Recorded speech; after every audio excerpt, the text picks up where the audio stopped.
Good morning class 7। हम अपना chapter 5 science में कर रहे हैं। क्या नाम है उसका? Acids, base and salts.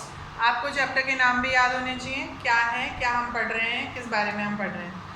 First में पार्ट में हमने पढ़ा था कि एसिड्स और बेस क्या होते हैं, ठीक है, और उनको कैसे पता लगाते हैं लिटमस पेपर से, कौन सा कलर क्या चेंज करता है, एसिड क्या चेंज करता है, वो सब हमने देखा।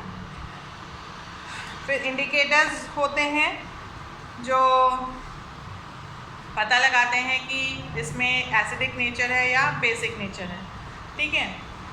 तो हमने देखा था इंडिकेटर्स 2 टाइप के होते हैं, नेचुरल एंड सिंथेटिक। नेचुरल मतलब जो हमें पेड़ों से या जो हमें नेचुरली मिल जाते हैं उन्हें हम नेचुरल इंडिकेटर्स कहते हैं। और सिंथेटिक जो अब हम पढ़ेंगे कि सिंथेटिक इंडिकेटर्स क्या होते हैं, ठीक है। सिंथेटिक इंडिकेटर्स केमिकल से बनते हैं और ये अल्कोहल में डिसॉल्व करते हैं, ठीक है। ये जो नॉर्मल वाटर है उसमें ये डिसॉल्व नहीं होते हैं। Indicators that are prepared from the chemicals are known as synthetic indicators. For example phenolphthalein. Phenolphthalein सबसे ज़्यादा लैब में इस्तेमाल होता है। इसको आपको स्पेलिंग याद करनी है, फिनॉल। फिनॉल होता है, इसमें एल साइलेंट रहेगा। फिनोप्थिलीन,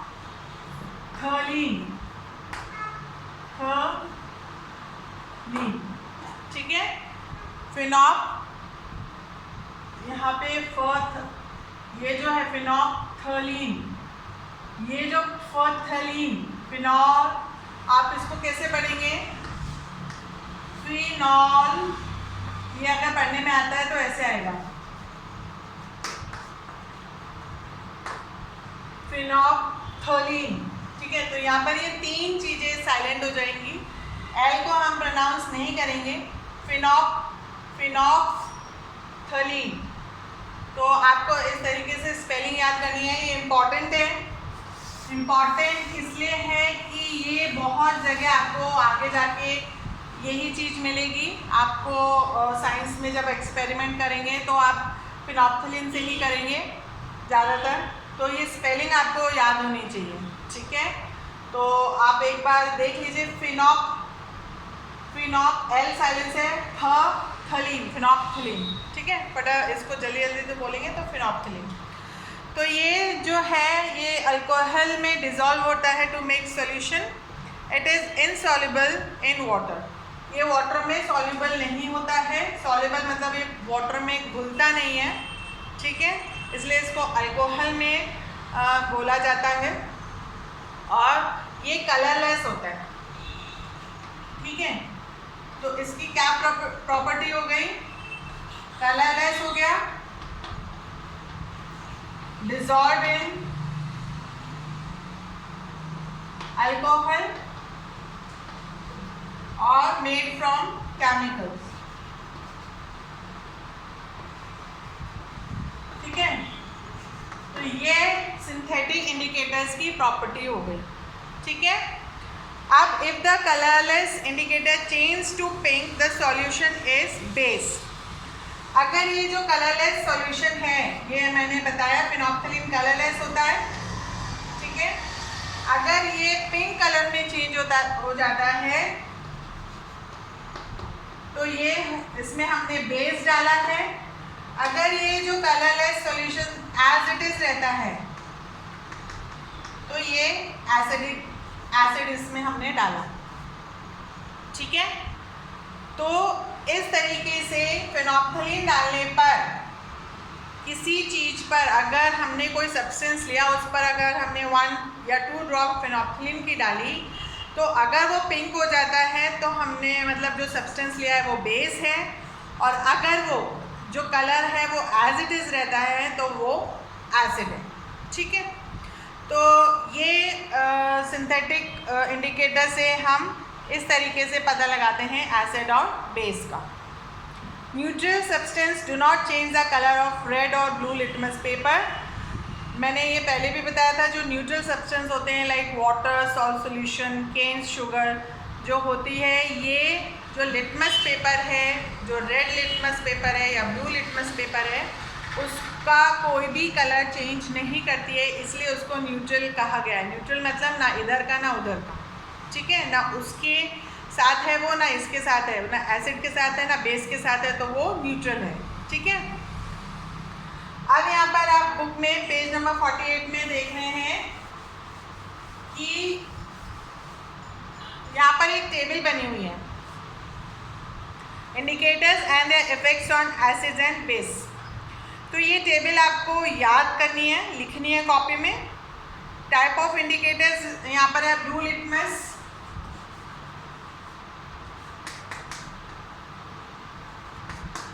ब्लू लिटमस एसिड है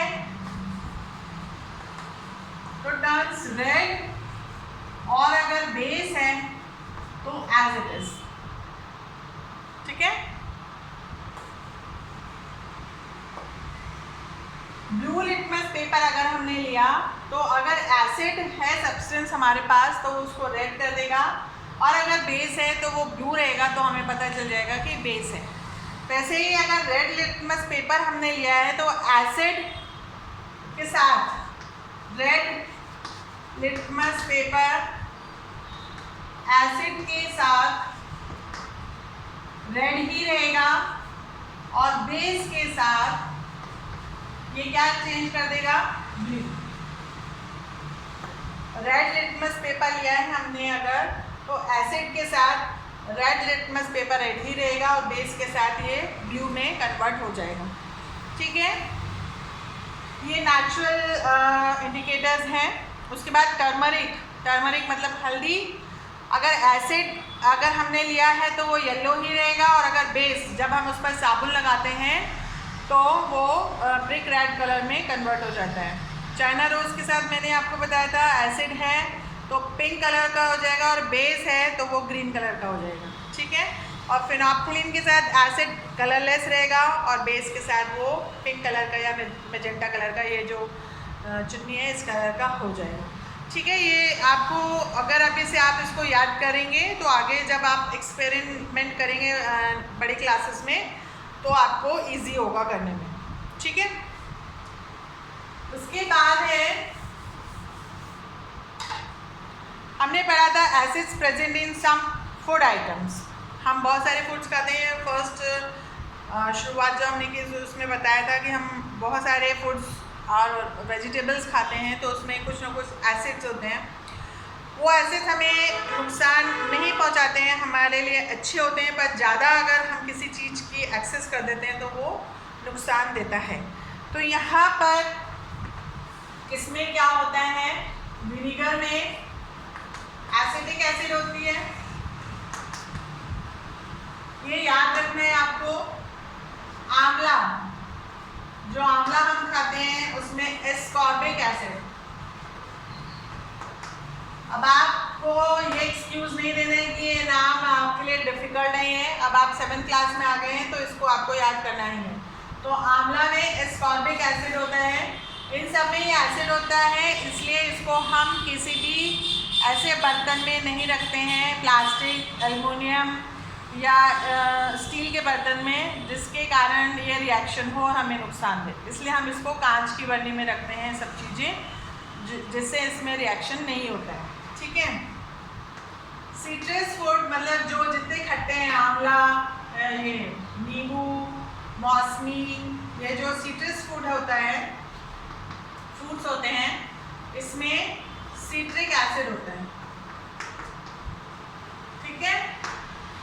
फिर जो कच्ची इमली होती है जो हम खाते हैं, जो हम भिगा के पानी पूरी के काम में आती है, फिर भेलपुरी खटाई जो हम बनाते हैं, वो टार्टरिक एसिड, टार्टरिक एसिड। फिर जो ग्रीन एप्पल है, यहाँ पे स्पेशली मेंशन किया हुआ है ग्रीन एप्पल का, उसमें मैलिक एसिड होता है। स्पिनिच जो हम खाते हैं, पालक, उसमें ऑक्सैलिक एसिड होता है। और कर्ड जो दही हम खाते हैं, उसमें लैक्टिक एसिड होता है। ठीक है, तो जो खाने का ये जो दूध का आइटम है अगर वो ख़राब हो जाता है तो वो लैक्टिक एसिड ज़्यादा मात्रा में प्रोड्यूस हो जाता है और उसमें स्मेल आती है अजीब तरह की। ठीक है, तो कर्ड में ये लैक्टिक एसिड होता है इसलिए हमें थोड़ी सी खट्टी लगती है वो, और जब हम उसको 2-3 दिन अगर बाहर रख दें तो वो लैक्टिक एसिड और मात्रा में डेवलप हो जाता है, बैक्टीरिया उसमें और उसको डेवलप कर देते हैं और वो दही हमें ज़्यादा खट्टी लगने लगती है। ठीक है, तो ये आपको ये जो चीज़ें हैं ये आपको कॉपी में लिखना है और इनके नाम याद करने हैं। फिर है bases present in some common substance. अब बेस है जो वो कहाँ कहाँ होता है, अगर मान लीजिए साबुन में अगर एसिड हुआ तो क्या होगा, हमारे हाथ पैर जल जाएंगे, कपड़े हमारे खराब हो जाएंगे, है ना। तो इन सब चीज़ों में बेस का इस्तेमाल किया जाता है। तो कैसे, सोप जो है साबुन उसमें सोडियम हाइड्रोक्साइड, इसका फॉर्मूला इसको ऐसे लिखते हैं, और पोटेशियम हाइड्रोक्साइड। ठीक है, ये आपको पूरे नाम लिखने हैं। लाइम वाटर, चूना जो पाउडर होता है वो कैल्शियम हाइड्रोक्साइड। उसके बाद milk of magnesia,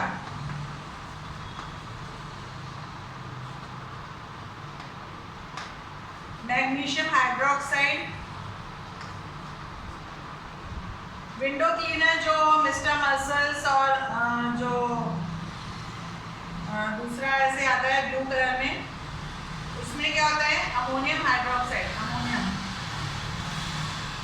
washing soda जो होता है जिससे कपड़े बहुत ज़्यादा जो गंदे होते हैं उससे अगर हम कपड़े साफ करते हैं तो उसमें क्या होता है, सोडियम कार्बोनेट, सोडियम कार्बोनेट।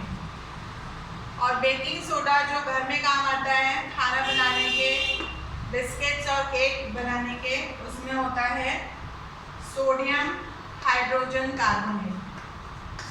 ये मैंने इनके केमिकल फॉर्मूलेज लिखे हैं, ये आप बुक में से ये टेबल्स बनाएंगे और जो लिखा हुआ है वो उसको लिखेंगे। ठीक है, और इसको भी अगर आप, मैं लिख के दूंगी, इसको भी अगर आपको याद हो जाता है तो ये अच्छी बात है आपके लिए। ठीक है, अब हमने पढ़ा एसिड और बेस। ठीक है, एसिड और बेस में डिफरेंस क्या हो गया, एसिड और बेस। फर्स्ट हमने क्या देखा, टेस्ट। ये कैसे आता है, सोर इन टेस्ट, मतलब खट्टा, it is bitter in taste. ठीक है, ये हमें फील करता है सोपी, फील सोपी, सोपी मतलब साबुन जैसे चिकना, और इसमें कोई भी हमें ऐसी कोई चीज ऐसे डज नॉट फील सोपी। ठीक है, थर्ड है इसमें आएगा एसिड, ब्लू लिटमस पेपर को रेड में कन्वर्ट कर देते हैं और ये रेड को ब्लू में। ठीक है, तो इस तरीके से आपको ये डिफरेंस याद रखना है, तो इससे आपको समझ में आएगा कि एसिड और बेस क्या होता है। फिर है एक यूनिवर्सल इंडिकेटर बना हुआ है यहाँ पर, जो 1 to 14 pH वैल्यू है, मतलब कितना स्ट्रॉन्ग है एसिड। अगर मान लीजिए जैसे बोलते हैं कि कोल्ड ड्रिंक में एसिड होता है जो एज ए टॉयलेट क्लीनर काम आता है, तो वो कैसे करते हैं, तो वो pH वैल्यू इनका स्केल होता है नापने का, उसमें डालते हैं तो वो रेड कलर शो करता है, मतलब वो स्ट्रॉन्ग उसमें एसिड है। तो इस तरीके से ये बढ़ता जाता है 1 to 14 तक। तो यहाँ पर 1 2 3 ये स्ट्रॉन्ग है, उसके बाद 4 से 9 तक वीक है।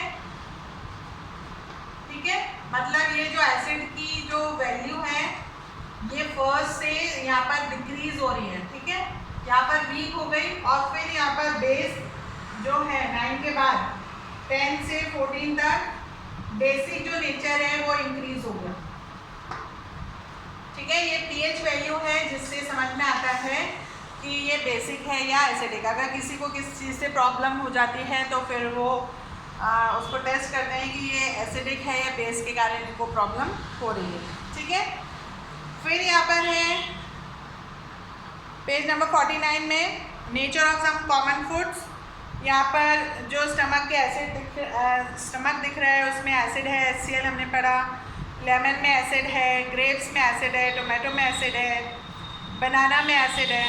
उसके बाद 6 से न्यूट्रल शुरू हो गया, मिल्क में, प्योर वाटर में, एग्स में, बेकिंग सोडा में, सोप में, है ना। या 10 से सोप में बेस शुरू हो गया, अमोनिया, ब्लीच और ओवन क्लीनर जो मिस्टर मसल्स टाइप का होता है, यहाँ पे बेस है। तो इस तरीके से ये सिंथेटिक इंडिकेटर्स और कुछ एसिड्स के नाम हमने यहाँ पे पढ़े। ये आपको याद करने हैं, हो जाएंगे, आप कोशिश करेंगे तो कोई दिक्कत नहीं होगी और आपको उसको करना है, जिससे अब आगे आप 8, 9, 10 में जाएंगे तो ये बढ़ता जाएगा। तो अगर आप अभी से याद करने की प्रैक्टिस करेंगे तो आगे कोई डिफ़िकल्टी नहीं होगी। ठीक है, टाइम पर काम करिए, भेजिए और उसी समय इसको याद कर लीजिए तो आपका काम हल्का हो जाएगा। Okay, have a nice day.